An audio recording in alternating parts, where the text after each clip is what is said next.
At the beginning of the second semester of my 8th grade year, my English teacher stood before the class one morning and she announced that beginning that day and continuing throughout the course of the year, we would have a real treat. Now, I don't know exactly what you expect when you hear the words a real treat, but what Mrs. McCoy offered her 8th grade English class was certainly no treat in my book. She told the class that for the rest of the semester, we would be using some class time and any free time that we might have in the investigation of career choices. Accordingly, she then pointed out a box at the front of the room. The box was filled with 4x6 index cards. Each card, except for the dividers, represented a separate career choice which we might pursue. Naturally, each card was loaded with all kinds of information printed on the front and back concerning each given career.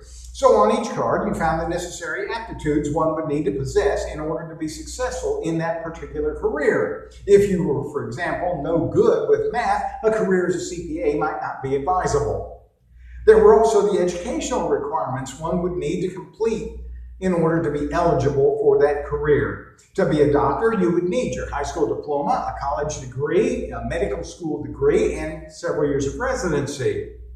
The assumed income range for that career was highlighted, and quite honestly, I suspect that was one bit of information that held real interest for most of us.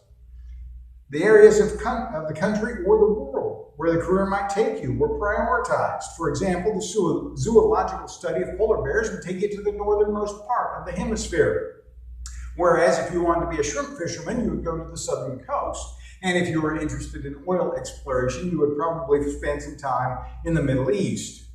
The expected duties of each career were spelled out, all the little things you might have to do in order to be successful, as well as the general scope of the profession. In short, she was asking her 8th grade class to come to a decision about the age-old question, what do you want to be when you grow up? But there's a problem, and the problem was twofold. First, most 8th graders considered a career choice in much the same way as Shakespeare considered greatness. Some men are born to their career, some may achieve a career, and others have a career thrust upon them. Choice was not a word which would have typically come to our minds. After all, doctors tend to come in families. When I was in high school, one of the girls in my biology class wanted to be a doctor as her father was a doctor. And at that time, you needed 3 recommendations from practicing physicians in order to even be considered for medical school. If your father was a doctor, you had 1/3 of the way and a real leg up on your classmates. Lawyers tend to run in families. I'm sure you've all seen the Edgerton and Associates ads on television some years ago. Lawrence Edgerton's son became a part of the practice. Even ministers seem to run in families. I knew a minister who was proud to say he was the 4th generation to be behind the pulpit.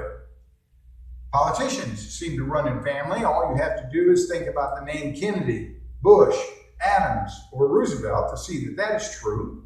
Athletes run in families. Quarterbacks Peyton and Eli Manning are sons of quarterback Archie Manning. Real estate moguls run in families. All the Trump children have real estate holding. And down here in the South, we need to remember that even NASCAR seems to run in the family. All you have to think about is Petty or Earnhardt. Even plumbers, electricians, or mechanics might run in families. And certainly kings run in families. Solomon was David's son and heir to the throne. Of course, there are those whose careers achieved what their forefathers did not. Harlan Sanders built Kentucky Fried Chicken into one of the first international fast food chains. His father was simply a farmer and a butcher. Truett Cathy built Chick-fil-A. David was born a shepherd and became a giant slayer and a king. And there are those whose careers are thrust upon them. We might immediately think of George Washington, who did not wish to be the President of the United States, but accepted the office at the insistence of the public. But we should also think of our 27th President, William Howard Taft. He wanted nothing more than to be a member of the Supreme Court. But the president under whom he served as Secretary of War, Teddy Roosevelt, wanted him to be his successor. And while Taft eventually became Chief Justice of the Supreme Court, he first spent 4 years in the White House. And of course, there was Gideon, who was hiding from the Midianites in order to thresh his grain when he was chosen as a judge for Israel. For me, and probably for a majority of my classmates, the idea of choosing a career was an alien notion. I really thought a career would simply present itself in time. But the second part of the problem was even more basic. The selection of a career was a Herculean task for the typical eighth grader. You see, the box was about 18 inches wide, maybe 24. It was at least a foot deep and about 5 inches tall with the lid off. There were probably 4,000 to 5,000 careers represented in that one box of 4x6 cards. And I can't tell you how many of the little cards I read over the course of that semester, nor can I tell you what careers they represented. But I do know that by the end of the semester, I had not accomplished two things. One, I had not read through even a tenth of the box. And two, I had not picked a career. Quite honestly, I didn't feel any better directed than I had been previously. However, we were expected to have a career chosen by the end of the semester. And while I thought I could make a career of just reading those little 4x6 cards, I told Mrs. McCoy I wanted to be a technical writer. That was my dad's career. It was also the first card I selected to read and the only card I remember reading. However, having read that card, the one thing I knew I never wanted to be was a technical writer. So even though I probably read 40 or more cards representing 40 or more various careers, I was still left with the question, what am I going to do with my life? And that's a tough question for an eighth grader who's seen little of the world, knows little of the world, and has even less experience with the world on which to base any such decision. That's not only a Herculean question, it can quickly become overwhelming. Nonetheless, it's a question which each of us must eventually answer. And so this morning we're going to begin a new series through Solomon's book of Ecclesiastes. In this series we're going to find that even Solomon in all his wisdom found that there were some really tough questions in this life, tough questions which demanded answers. And so as we start our series on the tough questions, we begin with Solomon's first question: what am I to do with my life? Ecclesiastes 1, starting in verse 1. The words of the preacher, the son of David, king in Jerusalem. Vanity of vanities, says the preacher. Vanity of vanities, all is vanity. What advantage does man have in all his work which he does under the sun?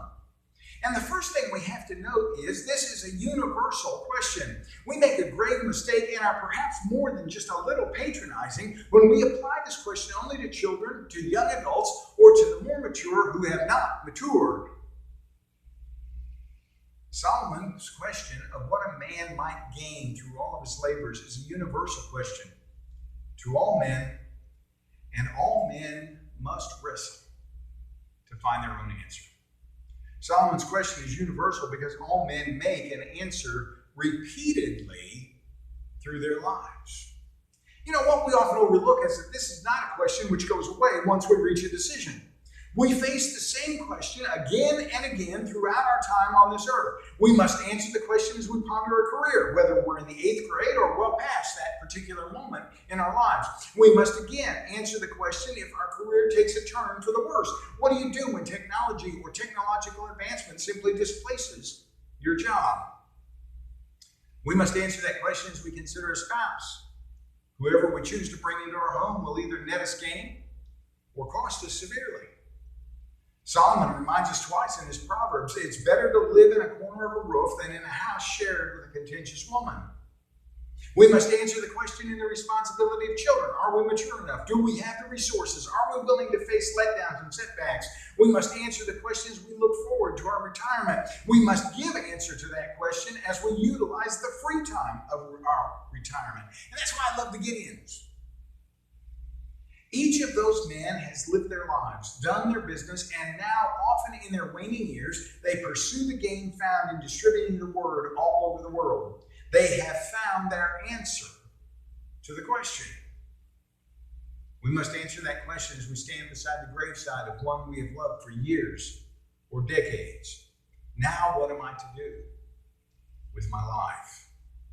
It's not a question that's answered once in a lifetime and never faced again. It's not a question for an 8th grader, but not for a husband and father and not for a retiree. It's a question that goes to the very heart of why every man exists at every major junction of his life.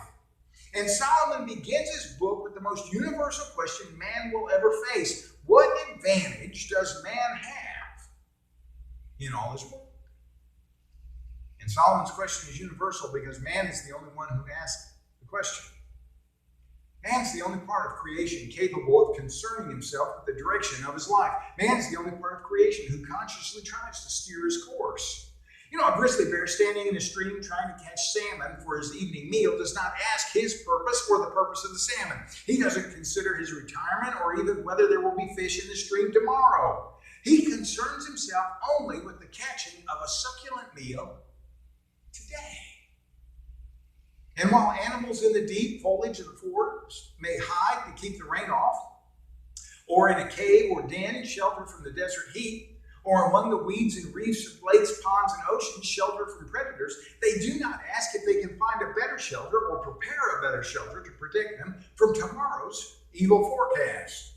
Man alone has the God-given ability to consider his surroundings and what they mean, not only to him, but to his family, to his community, and ultimately to the history of his name.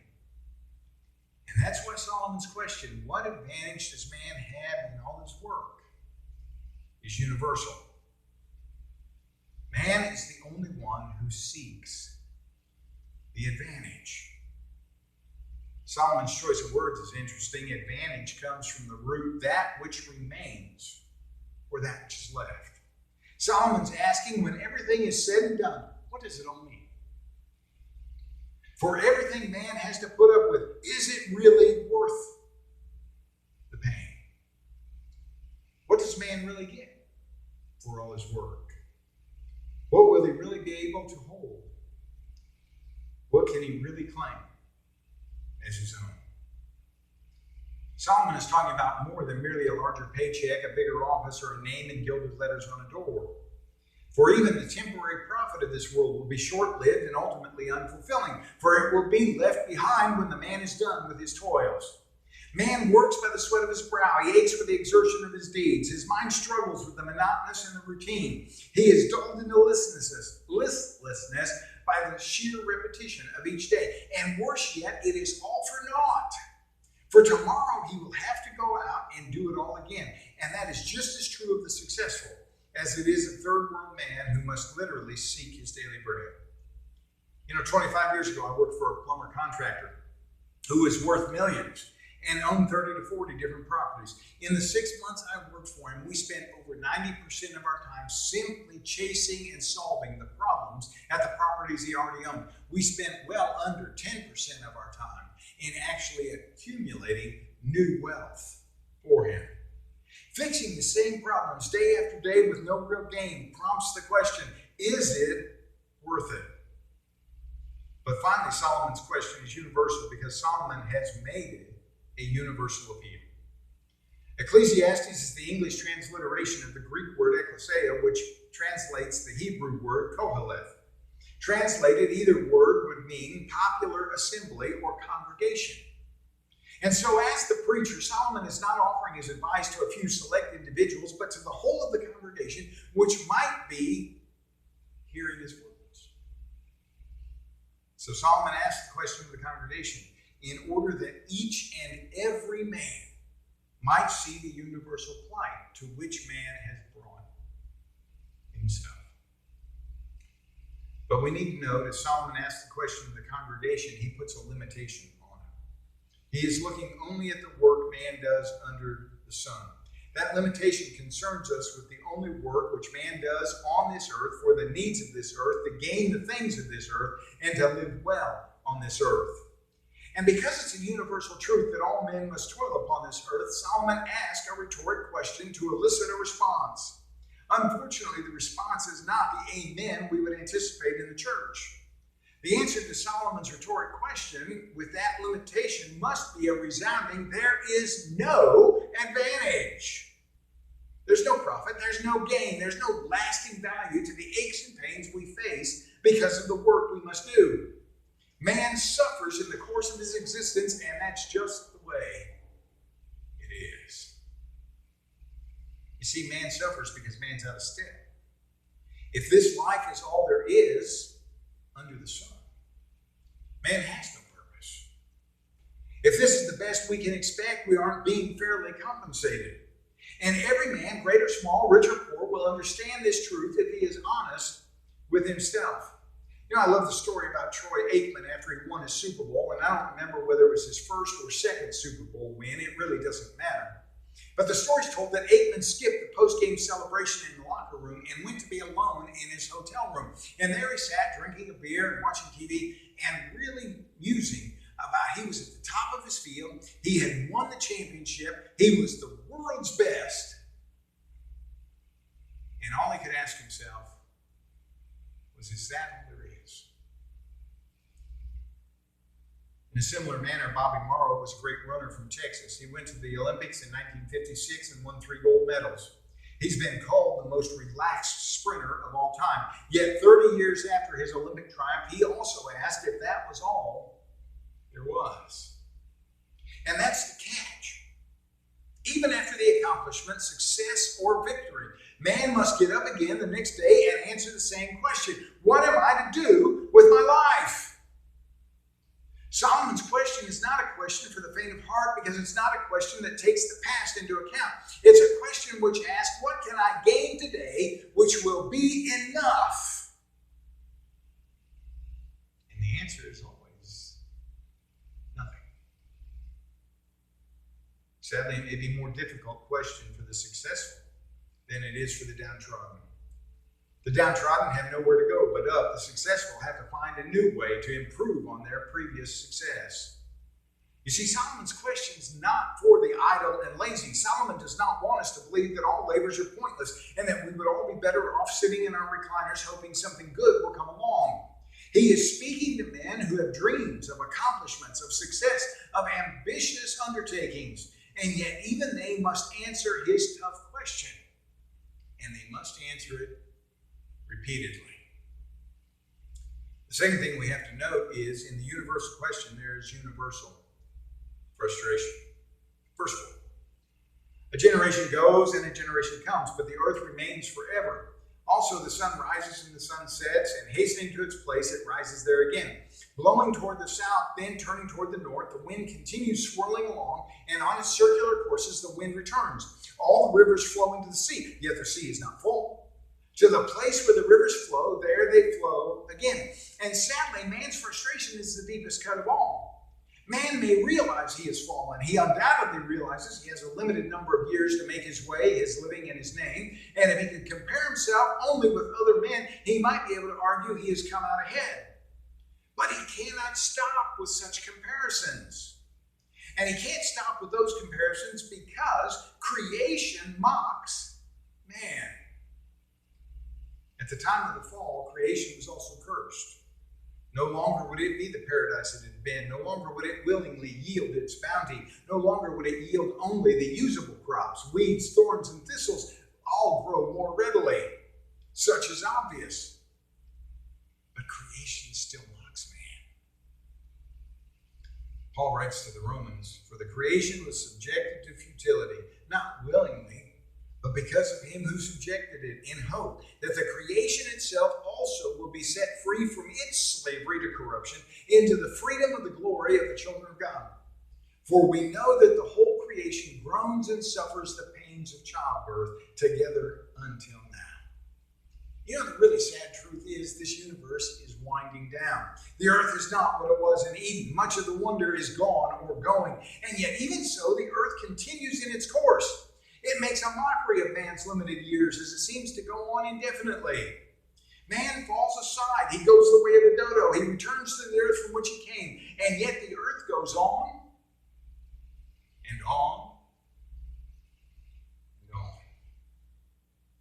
You know, this week I was watching a rerun of the old Star Trek The Next Generation series, and in that particular episode, a geophysicist was plotting the neutrinos, which indicated the formation of new stars. And she told the captain that her work would be able to predict new stars 2 million years before they were stars. Captain Picard responded, "It's a shame you won't be there to see it." Now that's a fictional story, but the mockery of creation is just as evident in the life of every individual. The world does not seem to change. It continues for ages. But each man enters and exits once his role is played. And so the sun begins afresh at every dawn. It casts its light and its warmth upon all who are above the dirt. It never grows weary. It never seems to fade. Man withers beneath its wilting heat. He wonders at its seemingly everlasting fire, and he knows he will be quenched before the sun is. The winds, too, seem to be uncatchable, yet they turn to catch man again and again. No one can say where they go or where they're from, but they keep moving in a course which will catch up to man and lap him repeatedly throughout his life. The rivers flow and flow again.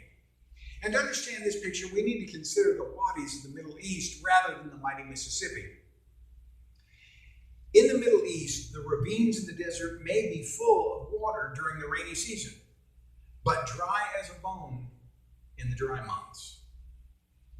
And yet even so, eventually, when the rains return, the wadis will be filled again. Now, man may not be there to see it, but it's in the natural course of this earth. If only man could dwell as long as the sun, the winds, and the rivers, but he doesn't.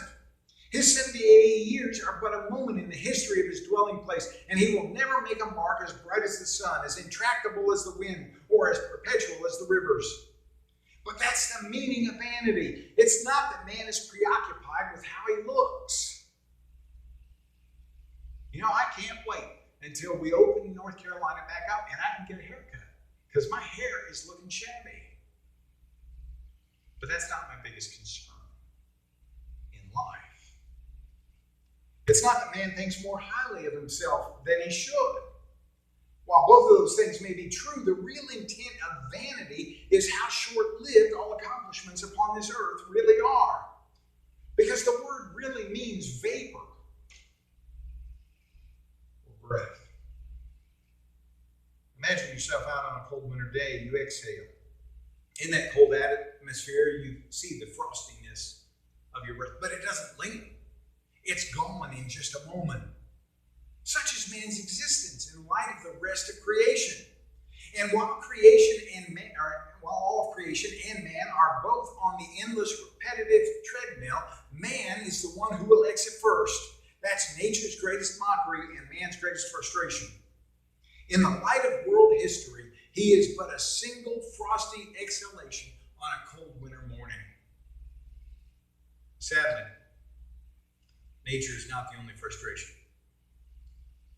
For man is his own dissatisfaction. You know, it's not enough that nature mocks man, he actually mocks himself.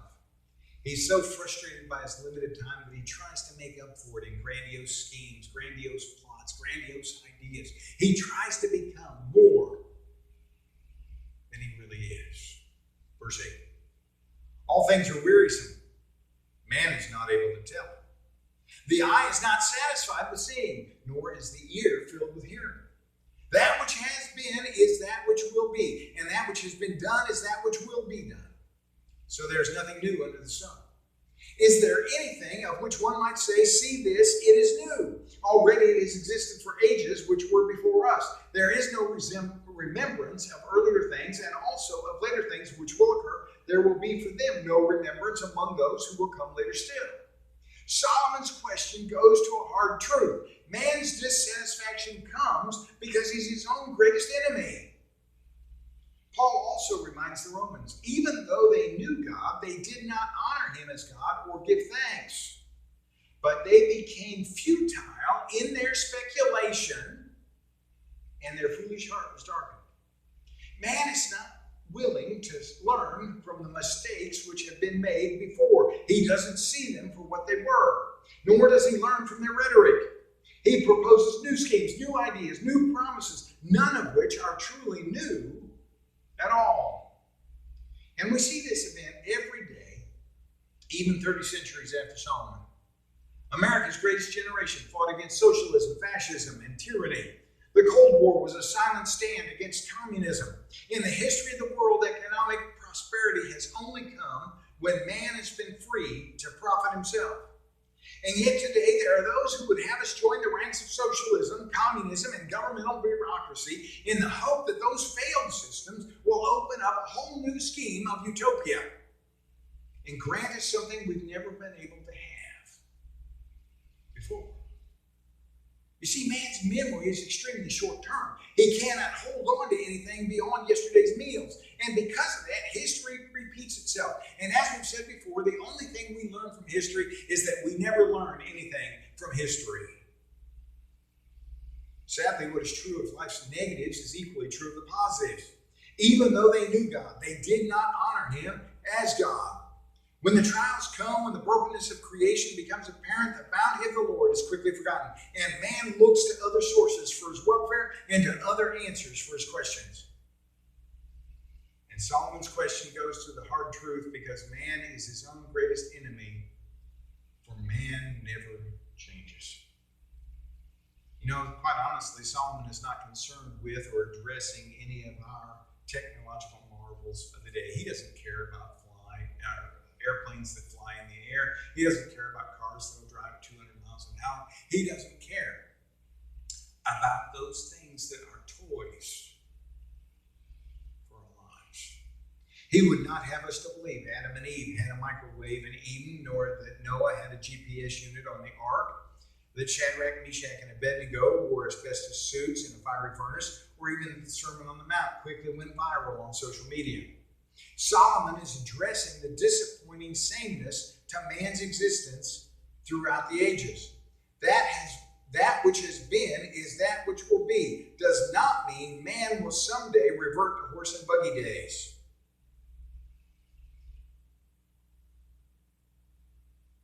It's not going to happen. In the same way,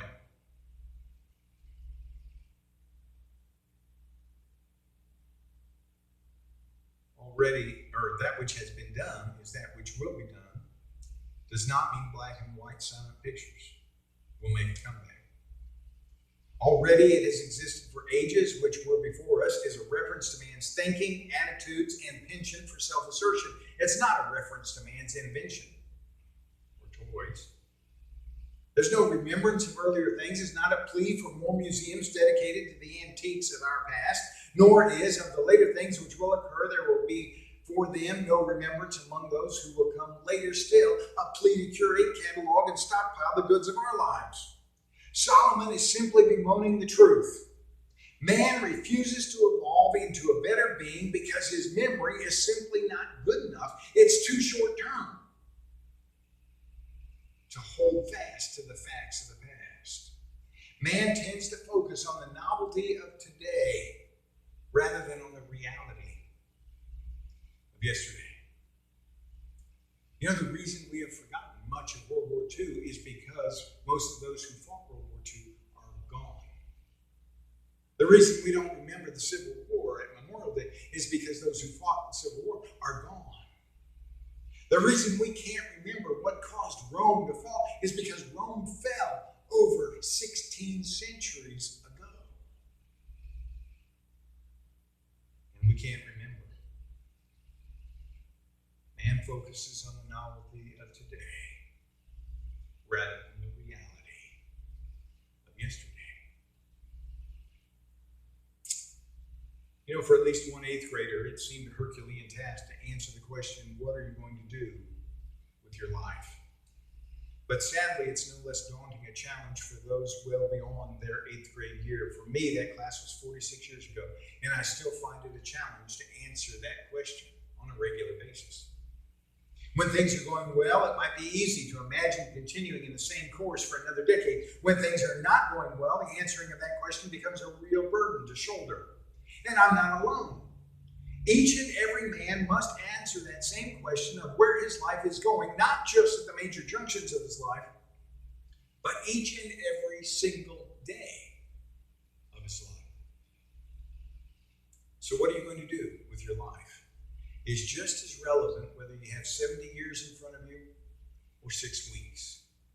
It's just as impacting if you're a junior high school student or you are a retiree.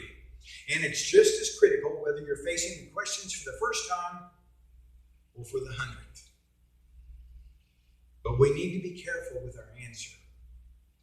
For Solomon makes it abundantly clear that if we keep our eye strictly upon this world, then all our labor, all our aches and pains is worth very little.